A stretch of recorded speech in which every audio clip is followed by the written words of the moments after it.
एक गणेश के मम्मी, एक गणेश के बंधर भांग पिया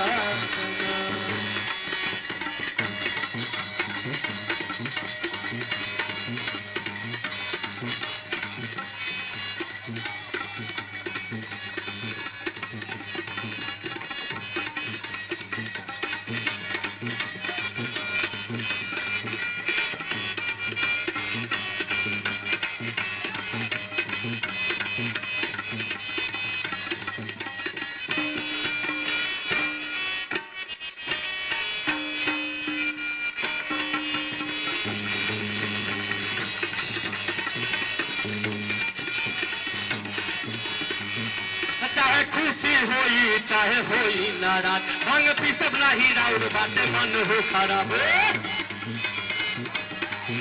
चाहे खुशी रही चाहे होई खराब, भांग पी सब नाही राउर बाटे मन हो खराब। माना बतिया हमारा जाने करिया खलाल, मानी बतिया हमारा जाने करिया खलाल।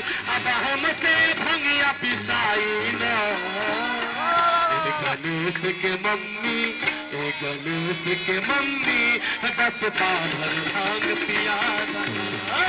गणेश के मम्मी, बस पाभर भांग पिया देना। नहीं खाई खोआ मेवा नहीं मिश्री मलाई, नहीं खाई खोआ मेवा नहीं मिश्री मलाई। तनी भंगिया रगड़ के पिला देना।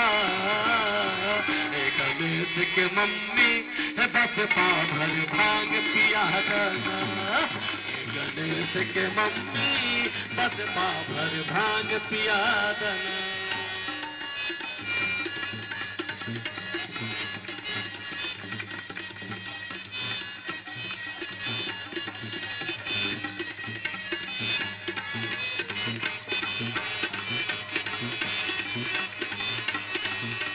गौरा मन नहीं भावे कुछ और खाई के, मारे भांगे तनी तू चिलम लाई के।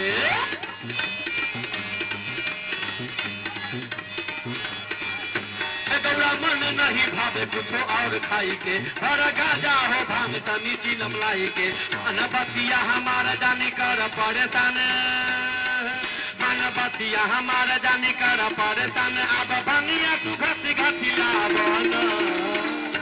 एक गणेश के मम्मी, एक गणेश के मम्मी, बस पाभर भांग पिया देना। गणेश के मम्मी, बस पाभर भांग पिया देना।